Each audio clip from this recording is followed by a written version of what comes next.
My friends, today I am going to start function.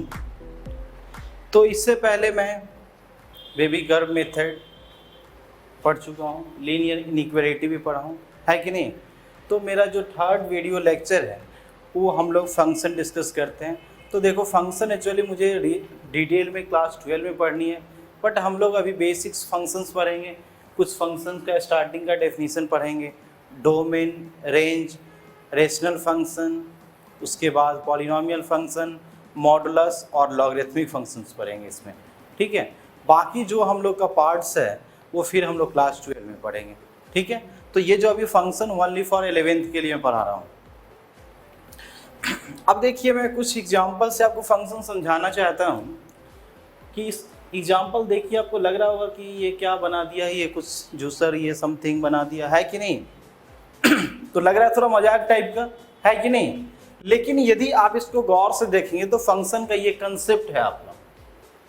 जैसे अब देखो कि मैं यहाँ पे एक जूसर ले लिया हूँ, उस जूसर में मैं ऑरेंज दे रहा हूँ और फिर यहाँ पे जूस मिल रहा है। तो मेरा जो फंक्शन है ये भी तो ऐसे ही वर्क कर रहा है। कुछ फंक्शन में आप इनपुट देते हो, है कि नहीं है, फिर वो क्या देता है, आउटपुट देता है।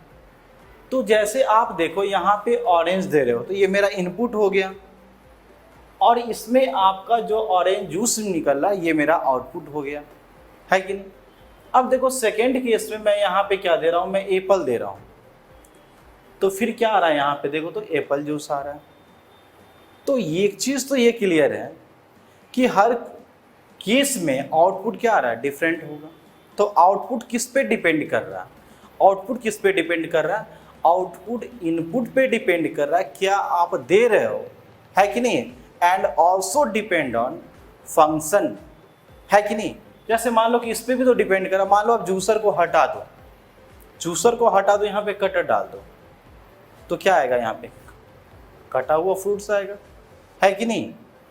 तो ऐसे है कि जैसा आप यहाँ पे इनपुट दे रहा हो उसी के अकॉर्डिंग क्या होगा, आपका आउटपुट होगा। तो आउटपुट दो चीज़ पे डिपेंड कर रहा है, एक तो आप इनपुट क्या प्रोवाइड कर रहे हो और सेकेंड है कि वो आपका मशीन क्या यूज कर रहे हो, मीन्स आप फंक्शन कौन सी फंक्शन यूज कर रहे हो, है कि नहीं।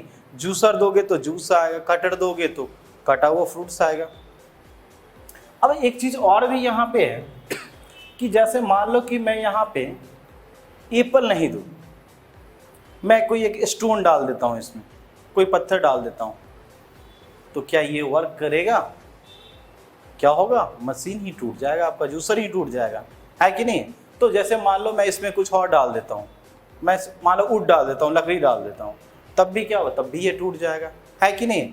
तो एक चीज़ तो मुझे और भी यहाँ से क्लियर हुआ कि इनपुट में भी क्या होगा, कुछ कंडीशंस लगा, कुछ रेस्ट्रिक्शंस लगा होगा कि आपको फ्रूट ही डालना है यदि जूस बनाना है। तो जूसर यदि आप यूज कर रहे हो तो फ्रूट ही डालना है, ना कि उसमें स्टोन और ये सब डाल देना है, कुछ भी वुड डाल देना है कि नहीं। इसका मीन्स हुआ कि इनपुट जो आप फंक्शन में एक्स जो होगा, ये मेरा जो वेरिएबल जो की बात कर रहे हैं, जो इनपुट की बात कर रहे हैं, उस इनपुट पे कुछ कंडीशंस होगा। जैसे हम लोग यहाँ पे क्या देख रहे हैं, जूसर के अकॉर्डिंग इनपुट दे रहे हैं, तो फंक्शन के अकॉर्डिंग हम लोग इनपुट प्रोवाइड करना होता है कि नहीं। मीन्स हम लोग को इनपुट पे भी कुछ रिस्ट्रिक्शंस लगा होता है कि आपको वही इनपुट देना है कि नहीं। तो ये चीज़ हो गया।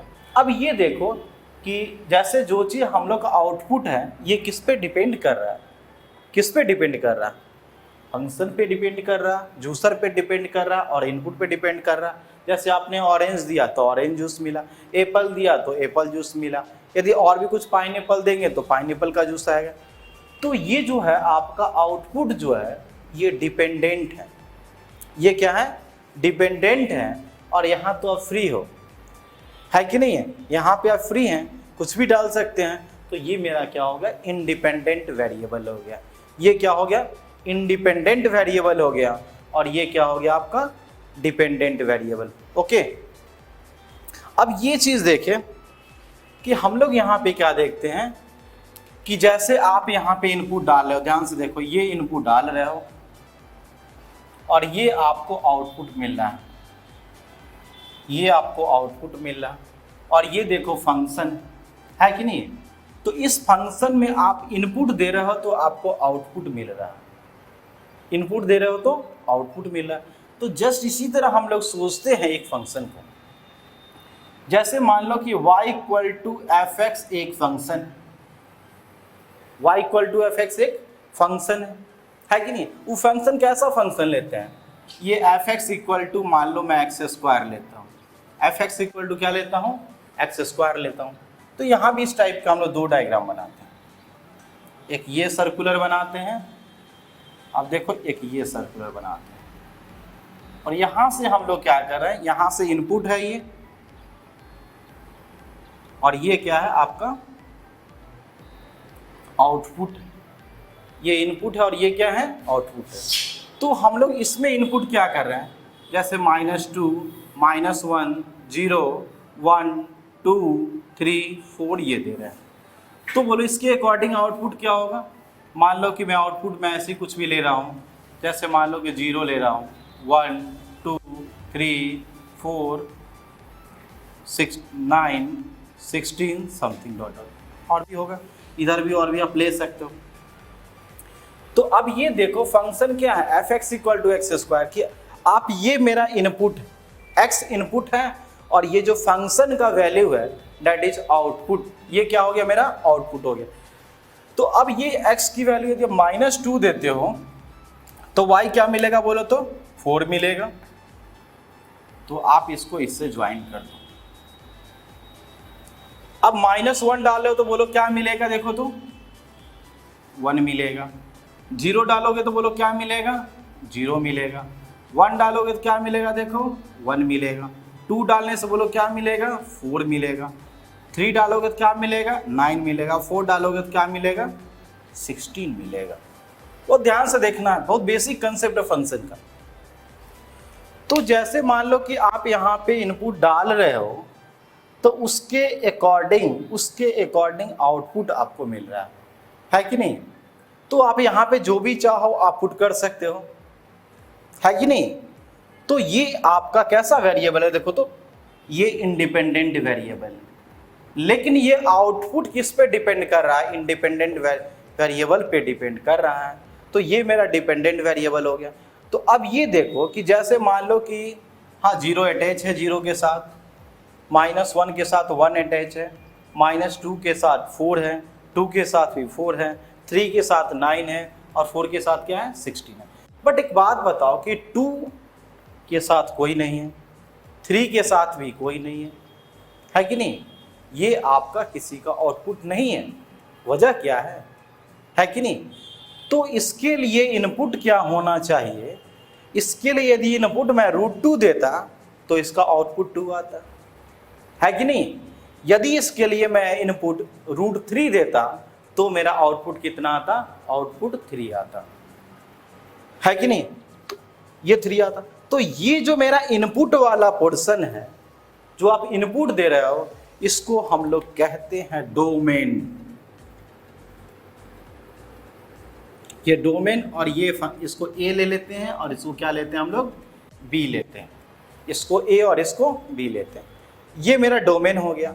और ये जो होल पोर्शन हो गया आपको, है कि नहीं है, होल पोर्शन हो गया, इसको हम लोग कहते हैं कोडोमेन, है कि नहीं। और जो आपका एरो से अटैच है, उसको हम लोग क्या कहते हैं, उसको कहते हैं रेंज कहते हैं। उसको क्या कहते हैं हम लोग, रेंज कहते हैं। तो बोलो आप यहाँ पे डोमेन क्या हो गया, ये सेट ए का एलिमेंट्स डोमेन हो गया। सेट बी का एलिमेंट क्या हो गया, सेट बी का एलिमेंट क्या हो गया, सेट बी का एलिमेंट कोडोमेन हो गया। और जो आपका आउटपुट है, मीन्स इनपुट आप जो कर रहे हो, उसके अकॉर्डिंग जो आउटपुट आ रहा है, क्या हर तो आउटपुट नहीं हो सकता है कि नहीं। तो जो आउटपुट का सेट है या जो एरो से अटैच है, वो मेरा क्या हो गया, वो मेरा रेंज हो गया। तो अभी हम लोग जो मेनली फोकस करेंगे वो फंक्शन के डेफिनेशन पे करेंगे, उसके बाद किस पे करेंगे, फिर डोमेन पे, और इसके बाद हम लोग रेंज पे पढ़ेंगे, ठीक है। तो इसके अकॉर्डिंग हम लोग कुछ और भी ड्रॉ कर रहे हैं, फिर आपको बताते हैं। ये चीज़ क्लियर है ना डायग्राम। तो यही मेरा इनपुट का पोर्शन हो गया, ये क्या हो गया, आउटपुट हो गया। क्या होना चाहिए, ए टू बी था कि नहीं था, है कि नहीं। तो ए और बी दोनों कैसा सेट होना चाहिए, ए और बी दोनों नॉन एम्प्टी सेट होना चाहिए, है कि नहीं। ऐसा नहीं कि ए में एलिमेंट ही नहीं है, ए और बी दोनों नॉन एम्प्टी सेट होना चाहिए। Let A and B are, let A and B are non empty set, non empty set. अब देखो यहां पे क्या, f such that A to B is considered as function if each elements of set A means domain वाला portion हो गया, has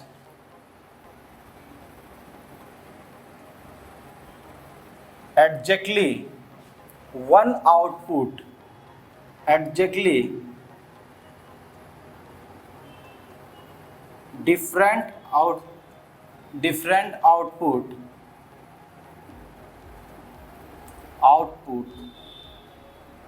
in set B, जो codomain का पोर्शन हो गया, है कि नहीं। तो ये देखो आपका f such that A to B, ये फंक्शन को डिफाइन करने का तरीका, जिसमें ये जो पोर्शन हो गया ये आपका डोमेन हो गया और ये क्या हो गया, कोडोमेन हो गया। ये हम लोगों ने लास्ट एग्जांपल में भी इस चीज को देखा था, है कि नहीं। तो इसका मीनिंग क्या हुआ कि ए का ईच एलिमेंट, ए के प्रत्येक एलिमेंट बी में एक आउटपुट, उसका डिफरेंट आउटपुट होना चाहिए। ईच एलिमेंट का क्या होना चाहिए, डिफरेंट आउटपुट होनी चाहिए। ओके, अब ये देखो 1 लिख लो, ज़्यादा बढ़िया है, ठीक है। अब ये चीज़ देखो, हम लोग डायग्राम से यहाँ से चेक करते हैं, कुछ ड्रॉ करते हैं डायग्राम।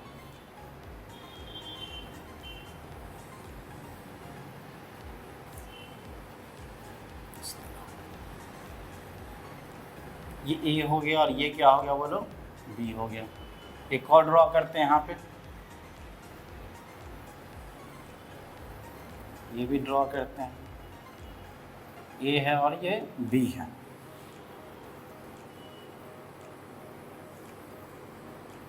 अब देखो एक और भी ड्रॉ करते हैं, ये है और ये बी। अब जैसे मान लो कि यहाँ पे देखो, हम लोग यहाँ पे ए बी सी लेते हैं, यहाँ पे हम लोग 1 2 3 कुछ लेते हैं। जैसे देखो इसका इसके साथ इमेज बनाते हैं, इसका इसके साथ इमेज बनाते हैं, इसका इसके साथ इमेज बनाते हैं, ठीक है।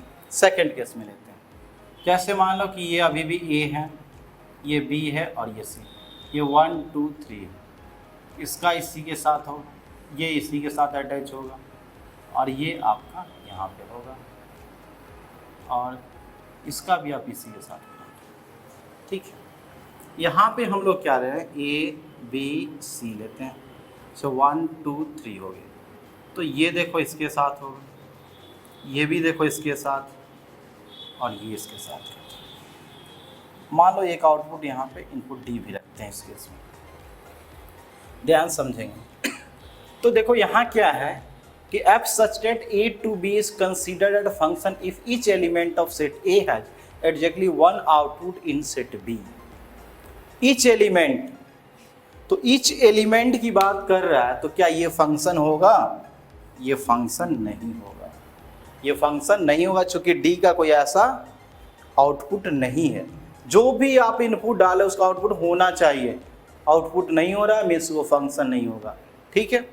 अब हम लोग देखते हैं, अब बताओ ए का आउटपुट क्या है, ए का 1 है, बी का भी आउटपुट क्या है, इसका भी 1, सी का आउटपुट 3 है। तो ये तो हम लोग पहले भी देखें, ये फंक्शन होगा। अब ये देखो ए का आउटपुट 1 है और तो बी का भी आउटपुट क्या है, बी का आउटपुट क्या है 2। तो ए की जो इनपुट डाल रहा है उसका एक ही आउटपुट होना चाहिए, एक इनपुट डाले उसका क्या होना चाहिए, आउटपुट। ऐसा नहीं कि एक ही टाइम पे एक इनपुट का दो आउटपुट हो, तो ये फंक्शन नहीं होगा, ये फंक्शन नहीं होगा, समझे कि नहीं। तो फंक्शन होने के लिए क्या होना चाहिए ये बताओ मुझे।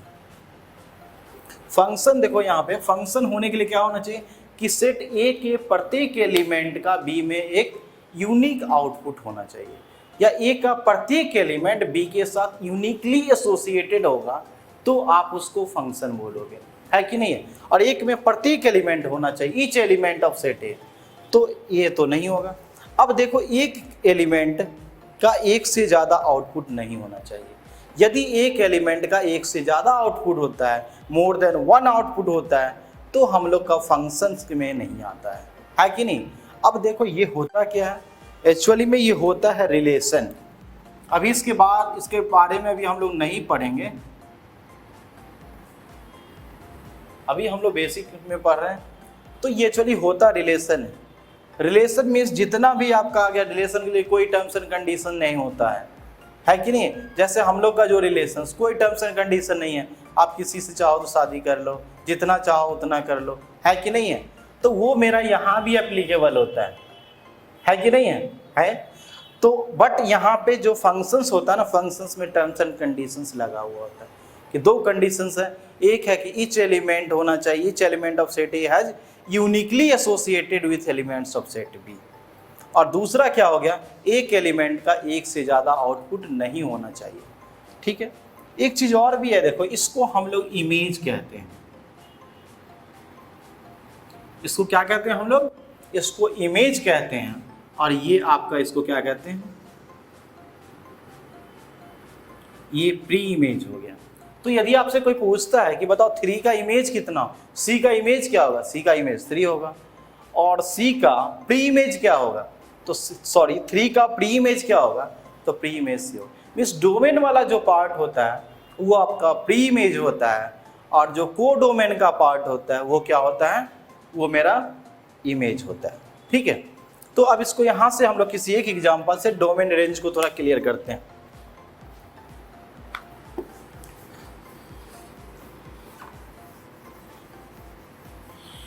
अब ये इस चीज़ को देखिए, इस एग्जाम्पल से आपको समझाने की कोशिश कर रहे हैं कि इसका डोमेन क्या होना चाहिए। देखो तो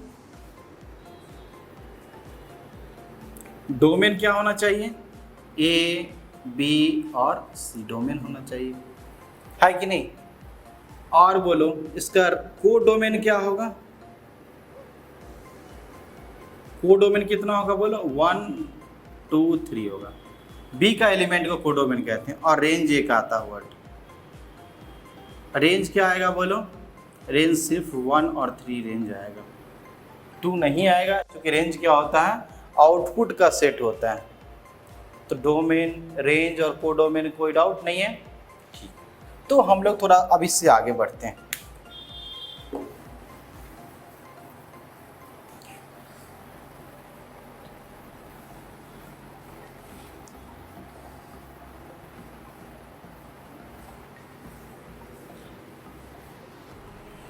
अब ये देखो, आप इसको क्या कहते हैं, इस तरह का डायग्राम से यदि आप ड्रॉ करते हो इसको, तो इसको हम लोग कहते हैं मैपिंग। इसको क्या कहते हैं हम लोग, इसको कहते हैं मैपिंग।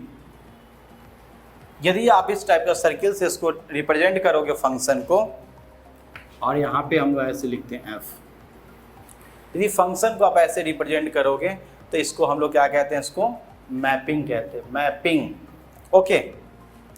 अब इसके बाद हम लोग थोड़ा सा आगे बढ़ते हैं। अब ये देखिए, तो ये तो मेरा फंक्शंस का मैपिंग हो गया, है कि नहीं। फंक्शन में क्या हो गया, मैपिंग हो गया। अब इसके बाद देखो, जैसे मान लो कि हम लोग कोई भी दिया हुआ है फंक्शन, वो फंक्शन है कि नहीं ये मुझे चेक करना है। डोमेन, रेंज, को डोमेन हो गया। तो हम लोग देखते हैं कि कोई मान लो आप ग्राफ से कैसे चेक करते हो फंक्शन है कि नहीं, ठीक है। अब इसको देखते हैं।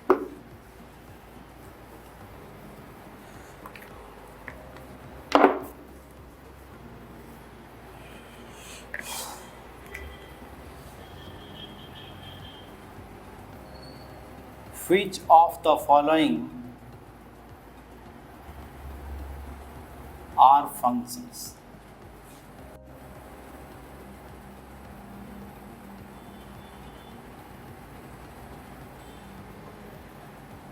फंक्शंस। ठीक है, अब एक बात बताओ कि ऑलरेडी हम लोगों ने पहले से ग्राफ कुछ पढ़ा था, y equal to x square graph पहले से पढ़े होंगे क्लास 10 से। एक ग्राफ और भी मैं लेता हूँ, Y square equal to x का graph, Y square equal to x का। यदि आपको नहीं याद आ रहा तो क्या करो, आप पॉइंट से भी कर सकते हो, पॉइंट लेके। याद आ रहा तो डायरेक्ट भी आप कर सकते हो, कोई दिक्कत नहीं। तो y equal to x square का ऐसे करोगे, ये ग्राफ, और y square equal to x का ऐसा ग्राफ होता है। आप क्लास 10th में ये चीज पढ़े होंगे। अब आप यहां से देखो कि चेक करना है कि ये ग्राफ मीन्स ये जो है, आखिर ग्राफ होगा क्या होगा, किसी फंक्शन का ही होगा, है कि नहीं। तो ये फंक्शन है कि नहीं है आपको ग्राफ से चेक करना है। तो क्या करो, आप कोई भी एक वर्टिकल लाइन ड्रॉ कर दो, एनी वर्टिकल लाइन, कोई भी वर्टिकल लाइन। यदि वर्टिकल लाइन आप ड्रॉ करते हो, उस ग्राफ को वन पॉइंट पे कट करता है तो फंक्शन होगा, मीन्स ये ऑब्वियस ही फंक्शन है,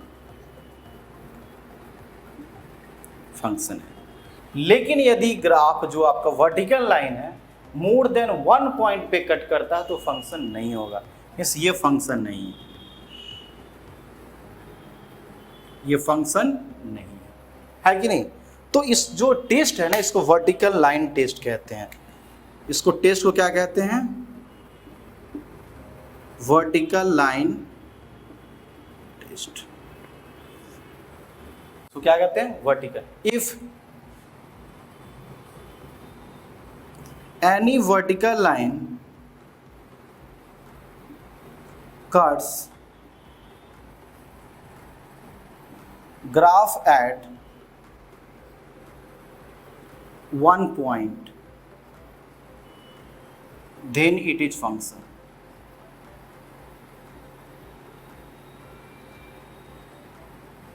Otherwise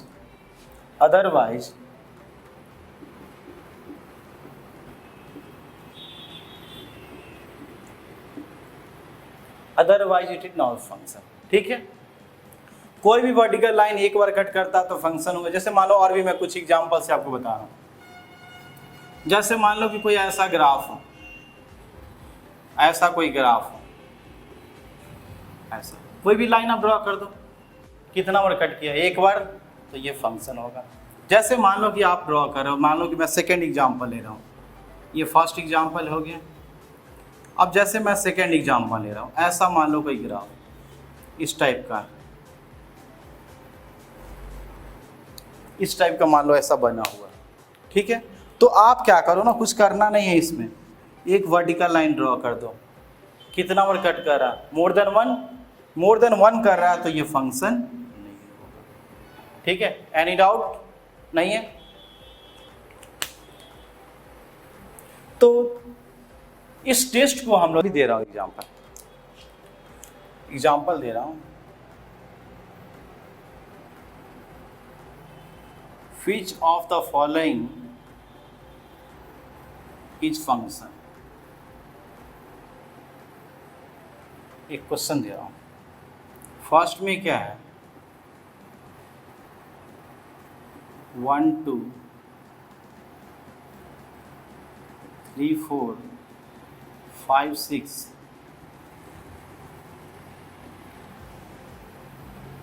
-1 1 -1 1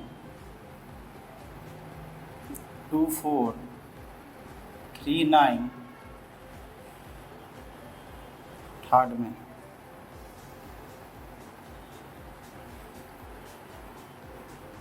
-1 1 -2 -8 -3 -27, फोर्थ में है 1 -1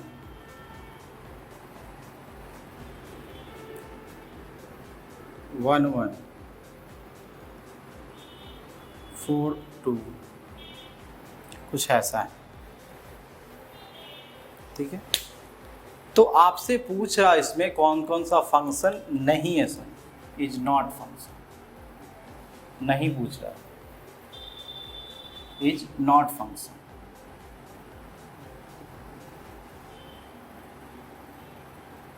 एक बात बताओ मिस, ये मेरा ऑर्डर्ड पेयर का सेट है, तो यदि आप इसको लिखते हो तो जैसे मान लो कि जो डायग्राम है ना, ये मेरा क्या है, इंडिपेंडेंट वेरिएबल है और ये मेरा डिपेंडेंट वेरिएबल है।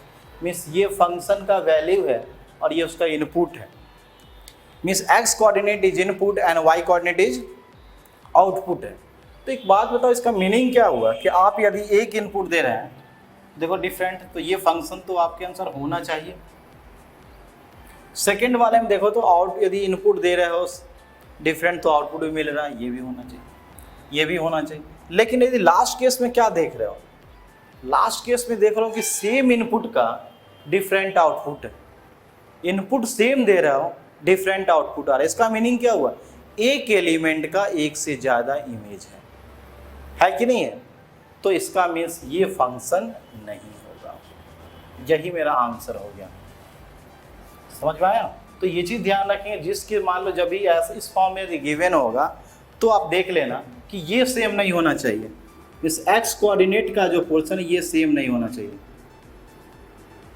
यदि ये रिपीट करता है, इंडिपेंडेंट वेरिएबल वाला पार्ट रिपीट करता है, तो वहीं पे बोल दोगे फंक्शन नहीं होगा। ठीक है, तो एक ये भी तरीका है फंक्शन को रिप्रेजेंट करने का।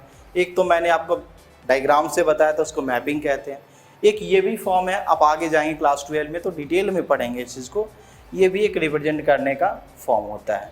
ठीक है, अब इसके बाद हम लोग थोड़ा सा अलजेब्रिक फंक्शन की ओर मूव करते हैं, देखते हैं।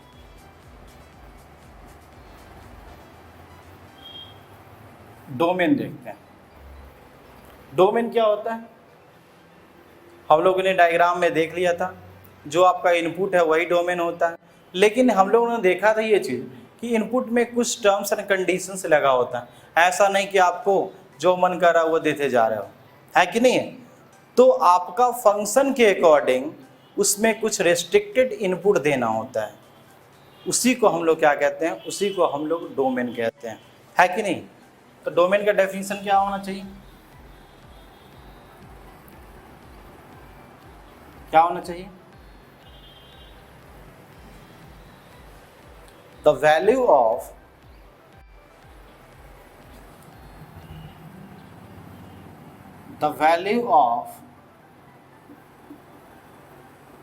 independent variable x for which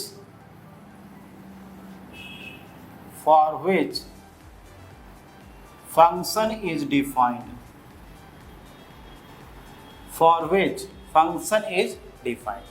x के उस वैल्यू को डोमेन कहते हैं जिसके लिए function y equal to F x क्या होना चाहिए, y equal to F x defined होनी चाहिए। अब उसको क्या बोलोगे, उसको फंक्शन बोलोगे, जिसके लिए क्या होना चाहिए, फंक्शन डिफाइंड होना चाहिए, है कि नहीं है?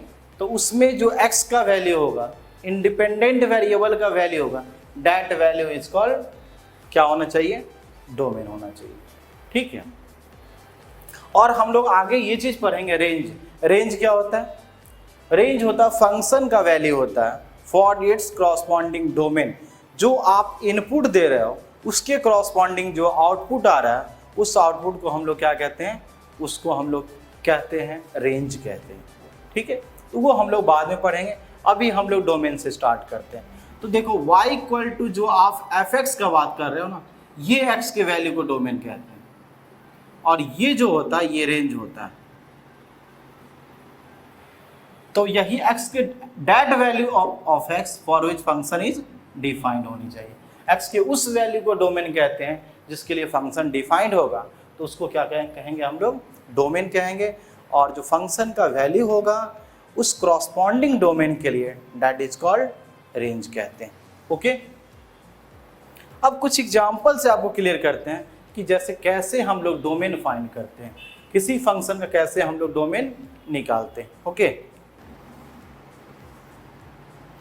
अब देखो टाइप्स तो बहुत सारा है, लेकिन अभी हम लोग उस पर डिस्कस नहीं करेंगे, ठीक है। तो जैसे हम लोग इसमें पढ़ते हैं, आप एनसीईआरटी में देखेंगे तो पॉलिनोमियल फंक्शन होता है, जो आप क्लास 9th 10th में पढ़ते आ रहे हो वही पॉलिनोमियल फंक्शन है। रेशनल फंक्शन है, आइडेंटिटी फंक्शन है, लॉगरिथमिक फंक्शन है, एक्सपोनेंशियल फंक्शन है, रेशनल इरेशनल फंक्शन है, उसका ग्रेटेस्ट इंटीजर फंक्शन है, सिग्नम फंक्शन है। तो फंक्शन तो बहुत सारा है, लेकिन अभी जो हम लोग मेनली डिस्कस करेंगे वो आपको rational function, polynomial function, rational function, logarithmic function और हम लोग एक्सपोनेंशियल फंक्शन के बारे में डिटेल में पढ़ेंगे, ठीक है। तो अब देखिए, जैसे मान लीजिए आपको डोमेन कैसे निकालना, जैसे रेशनल फंक्शन की बात कर रहे हैं हम, रेशनल फंक्शन, ठीक है।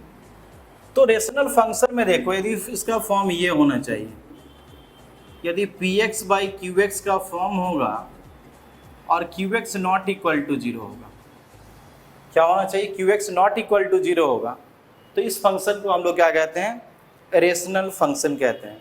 फॉर एग्जाम्पल, जैसे fx इक्वल टू आप 1/x लिखते हो, fx equal to x plus 1/x² plus 2x plus 3 लिखते हो, तो इस टाइप के फंक्शन को आप क्या बोलोगे, रेशनल फंक्शन बोलोगे। लेकिन रेशनल फंक्शन कब होगा, जब डिनोमिनेटर नॉट इक्वल टू 0 होना चाहिए। हर केस में ये होना चाहिए x नॉट इक्वल टू 0। यदि डिनोमिनेटर इक्वल टू 0 हो गया तो ये फिर फंक्शन आपका रेशनल फंक्शन नहीं होगा, ठीक है। अब देखो पॉलिनोमियल तो हम लोग डिस्कस नहीं कि यहाँ पे कर रहे हैं। तो पॉलिनोमियल क्या होता है, जो आप 9th क्लास 9th और 10th में पॉलिनोमियल पढ़ते हो, वही सेम पॉलिनोमियल को ही हम लोग फंक्शन कहते हैं, ठीक है, उसमें कोई दिक्कत नहीं। अब ये देखिए कि मुझे फाइंड करना है इस डोमेन, और अभी हम लोग इस क्लास में बस हम लोग डोमेन फाइंड करेंगे। किसी फंक्शन का कैसे डोमेन निकालते हैं, रेशनल फंक्शन आएगा, स्क्वायर रूट फंक्शन आएगा, ठीक है। तो हम लोग कुछ रूल पढ़ते हैं, उसको आप रूल को लिख लेंगे। रूल लिख लीजिए। फर्स्ट रूल क्या है मेरा, rule for finding domain, rule for finding domain, rule for finding domain, rule for finding domain. First में लिखते हैं,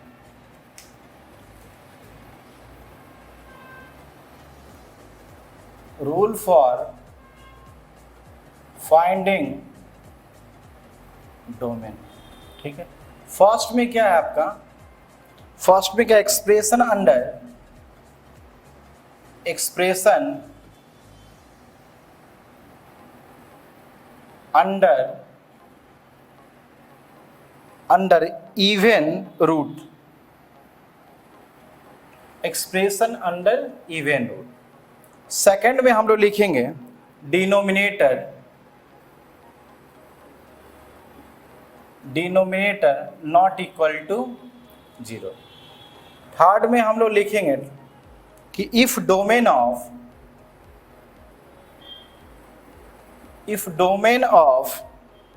y equal to fx and y equal to gx are d1 and d2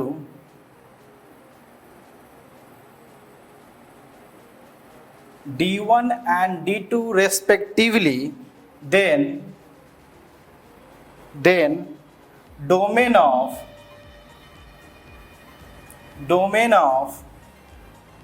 fx plus minus gx, fx into gx is d1 intersection d2। और एक last में हम note कर लेंगे, फिर समझेंगे हम लोग। while domain of fx by gx is d1 intersection d2 minus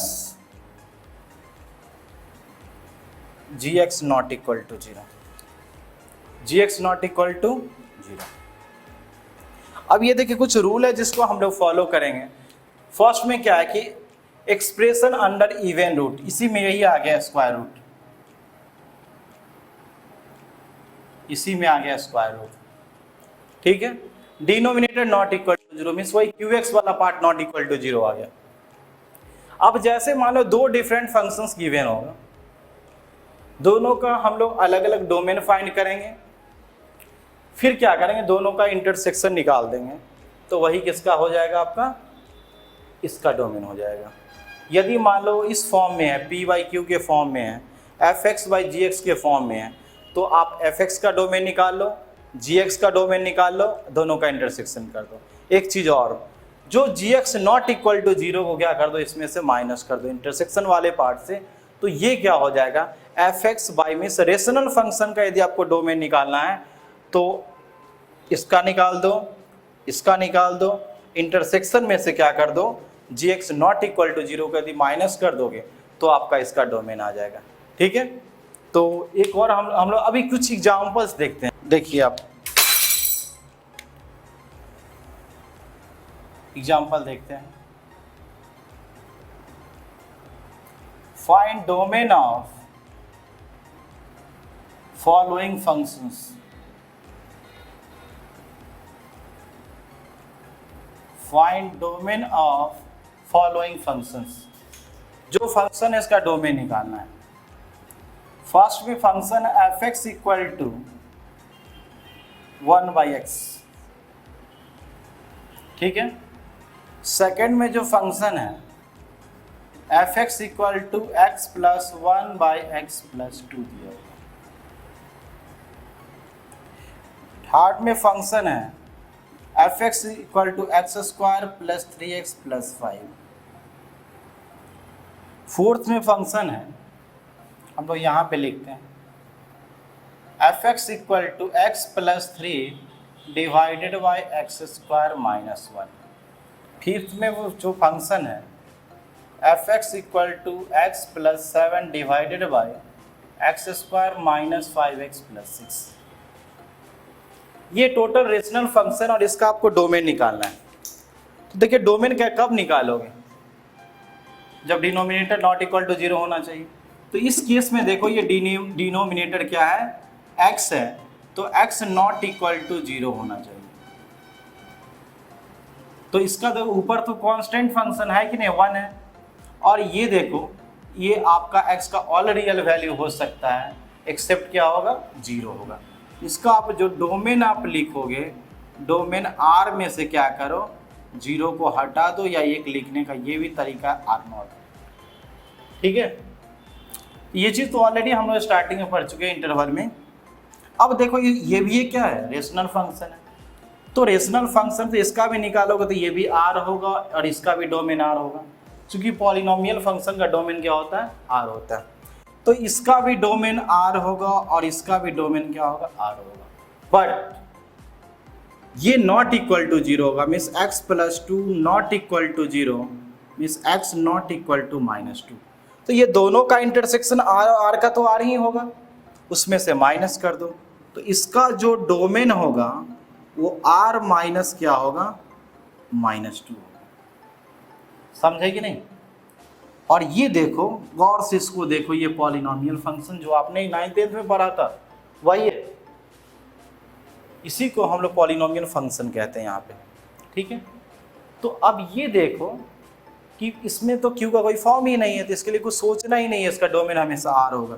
आप ये लिख सकते हो x बिलोंग्स टू R लिख दो, या आप डोमेन इक्वल टू R लिखो, या इसको ये भी लिख सकते हो आप minus infinite two plus infinite, लिखने का अलग अलग तरीका है। अब तो समझ में आ गया होगा, इसका डोमेन R होगा, इसका भी डोमेन R होगा, but denominator not equal to zero.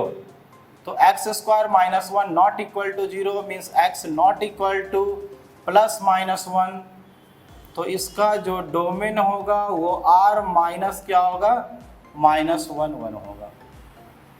अब देखो इसका भी डोमेन R, इसका भी डोमेन R, बट ये नॉट इक्वल टू जीरो। तो x square minus 5x plus 6 not equal to zero. Factorise कर दोगे तो x minus 2 into x minus 3 not equal to zero. तो x नॉट इक्वल टू 2 और 3 नहीं हो सकता।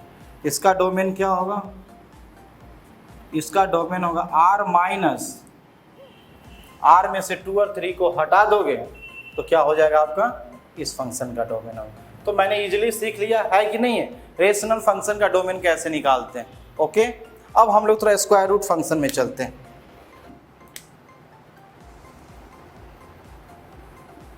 डोमेन ऑफ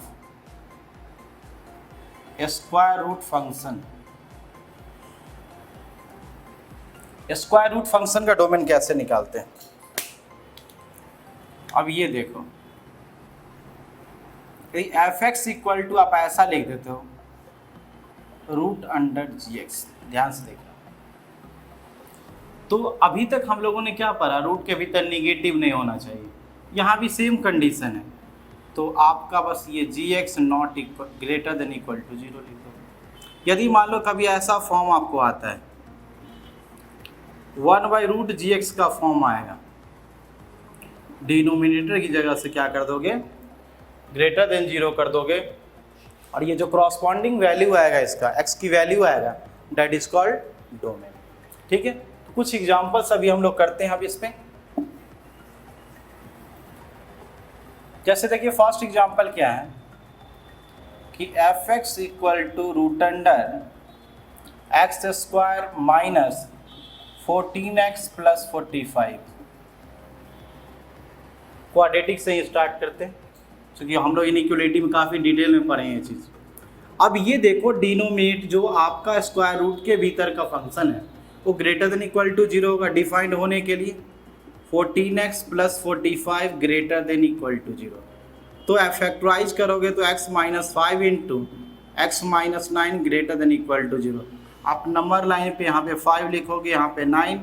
याद करो हम लोग बहुत डिटेल में इस चीज़ को पढ़ें। तो ग्रेटर देन 0 पॉजिटिव वाला लेंगे, means x belongs to minus infinite to 5 union 9 to infinite, है कि नहीं। तो ये चीज़ क्या हो गया आपका, इसका डोमेन हो गया। ठीक है, सेकेंड एग्जाम्पल लेते हैं हम लोग। F x equal to equal to 6x square minus 7x plus 2। अब मान लो इसका डोमेन निकालना, क्या करोगे बोलो, 6x square minus 7x plus 2 को आप ग्रेटर देन इक्वल टू 0 कर दोगे। ठीक है, इसको फैक्टराइज करते हैं। 6 इंटू 2 कितना हो गया, 12। 12 को आप मल्टीप्लाई कर दो, कितना हो जाएगा, 4 3। 6x square minus 4x minus 3x plus 2 greater than equal to 0। तो 2x कॉमन लोगे तो ये क्या आएगा, 3x माइनस 2 आएगा, माइनस 1 कॉमन लोगे तो 3x minus 2 greater than equal to 0। तो ये 2x minus 1 3x minus 2 greater than equal to 0 आप नंबर लाइन पे अरेंज कर दोगे तो यहाँ से एक 1/2 आएगा और एक 2/3 आएगा। फिर से प्लस माइनस प्लस होगा, प्लस वाला आंसर होगा, तो x belongs to minus infinite to 1/2 union 2/3 से लेके कहाँ तक होगा, इनफाइनाइट तक होगा। समझ में आ रहा है स्क्वायर रूट फंक्शन कैसे हम लोग डोमेन निकालते हैं।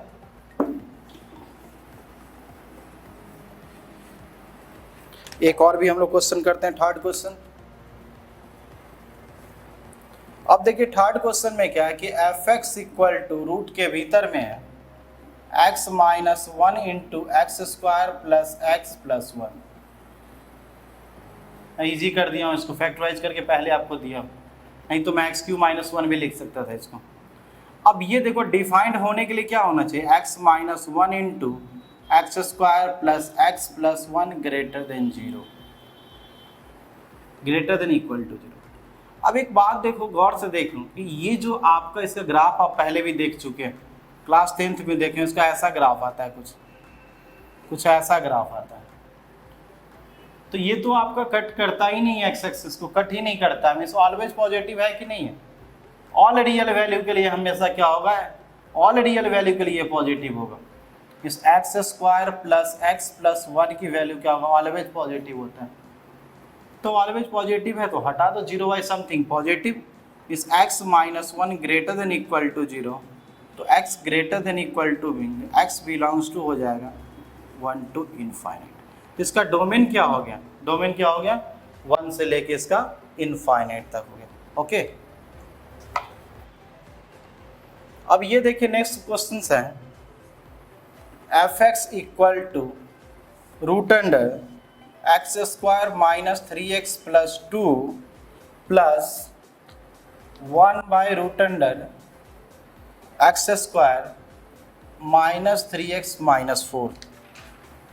इस चीज को अब ये देखो दो फंक्शन है, तो ये जैसे याद करो एफ एक्स और जी एक्स वाला फॉर्म था, मैंने किया था थ्योरी पार्ट में।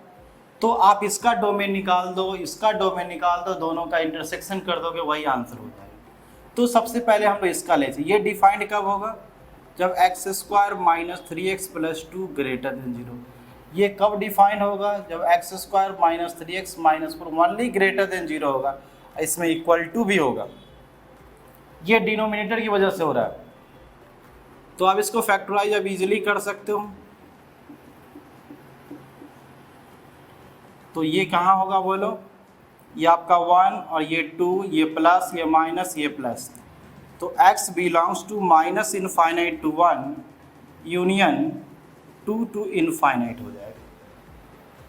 ठीक है, इसको भी देखते हैं, इसको फैक्टराइज करोगे तो ये कितना होगा बोलो, x minus 4 into x plus 1 greater than 0। Number line पे अरेंज कर दोगे तो ये -1 और ये 4, ये प्लस माइनस प्लस होगा। तो क्या होगा बोलो, x belongs to minus infinite to -1 union 4 to infinite होगा। तो देखो ये मेरा ये D1 वाला पार्ट हो गया, ये D1 हो गया और ये क्या हो गया, D2 हो गया। D1 हो गया और ये क्या हो गया, D2। आप क्या करो, दोनों को जो डोमेन होगा, डोमेन ऑफ एफ एक्स क्या होगा, D1 इंटरसेक्शन D2 होता है। क्या होगा, D1 इंटरसेक्शन D2। तो देखो इसका बहुत आसान तरीका मैं आपको बता रहा हूँ, ध्यान से देखना आप।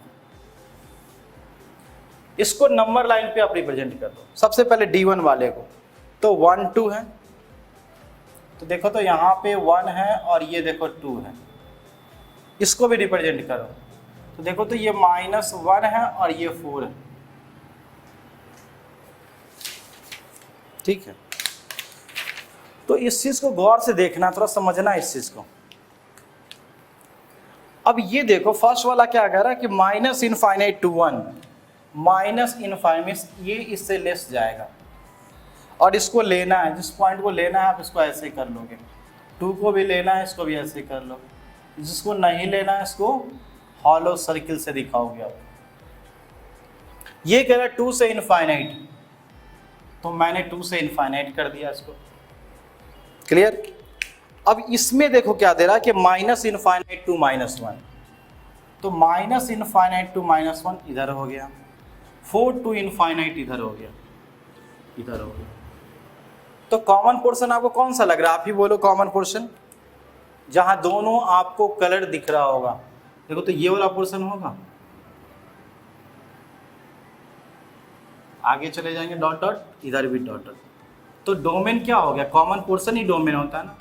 तो आपका जो डोमेन हो गया वो हो गया minus infinite to -1 union 4 to क्या हो गया, इनफाइनाइट। मीन्स ये वाला D2 ही आंसर हो गया आपका, क्योंकि वही क्या है, वही तो कॉमन है। समझ में आया कि नहीं आया, समझ में। तो ये हम लोगों ने क्या किया आज कि रेशनल फंक्शन और स्क्वायर रूट फंक्शन का हम लोग पढ़ा। तो ऐसा नहीं, इसमें अभी डोमेन में बहुत सारा पोर्शन अभी और पढ़ना है।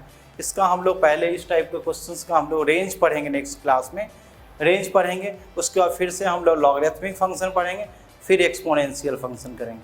ठीक है, तो आज मैं यहीं पे कंप्लीट करता हूँ। फिर आप लोग क्या करेंगे, उसको जो जितना भी आज के इस वीडियो में पढ़ाया हूँ आपको ध्यान से इसको अच्छे से पढ़ोगे, फिर हम लोग कुछ प्रॉब्लम सीट देंगे।